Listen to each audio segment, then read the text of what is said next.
The county and the bail reform group it's working with say cash bail discriminates against the poor and that inmates should be released on little to no bond if they pose little risk to society. But records show some they've bonded out have extensive criminal records and a history of not showing up to court. The disturbing thing that we're looking at with the violent crime. Police Chief William McManus mentioned bail as a factor last month when announcing San Antonio's 30% increase in homicides and jump in property crime. Because there's not a whole lot of pretrial detention going on right now. Most of these folks are getting out. Since 2020, a group called the Texas Organizing Project, or TOP, has bailed out 741 inmates from the Bexar County Jail. This is the list of individuals that we've identified for bailout. TOP is one of the organizations behind last year's Defund the Police movement. All right, I got 7 bonds today. Now it's focusing on bailing out what it calls low-level offenders with bail amounts of $5,000 or less. Because many poor people are sitting in jail without legally being found guilty of a crime, and they should have the same rights as those that are being charged with the same exact crime and have wealth and are able to be bailed out. Bexar County says it doesn't have a list of inmates bonded out by TOP, but we were able to research some cases.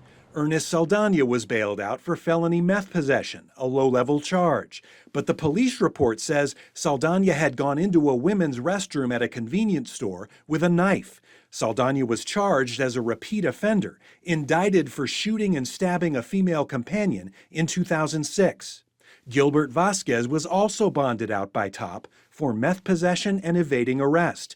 He was charged as a habitual offender with 44 cases on his record, including assault, robbery, and theft. Neither Saldana nor Vasquez showed up to court after TOP bonded them out.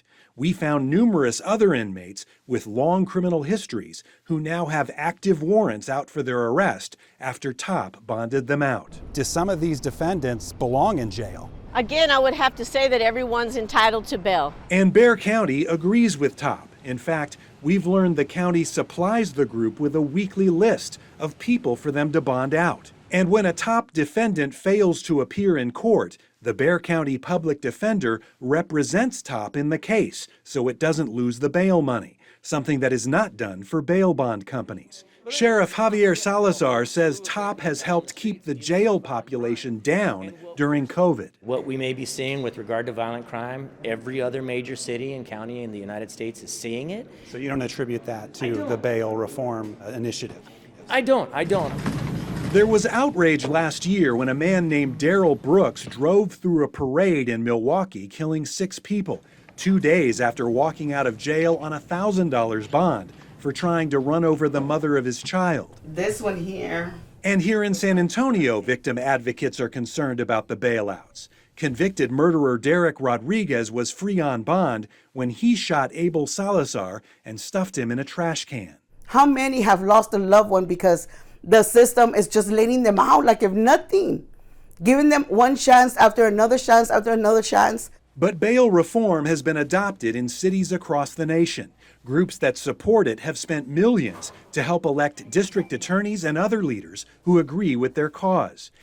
Campaign finance records show Texas Organizing Project performed canvassing and field operations for Sheriff Salazar in the amount of more than $16,000 and did about $76,000 worth of campaign work for Bexar County DA Joe Gonzalez. A political action committee that supports bail reform, funded by billionaire George Soros, also contributed an unprecedented $1.4 million worth of advertising and research for DA Gonzalez's campaign since 2018. The district attorney says the contributions are not the reason TOP receives cooperation from the county on its bailout efforts. Because they supported me does not have any does not reflect on how we operate our office and our recommendations at the magistrate's office with regard to recommending low-level bonds. A new law passed by the legislature will require more transparency by groups like TOP that bail out defendants. The sheriff will have to maintain a list of their bailouts and report them to the state. We've also learned that Harvard University will soon launch a project to study bail reform here at the Bexar County Jail. I'm News 4 troubleshooter Jay Avila.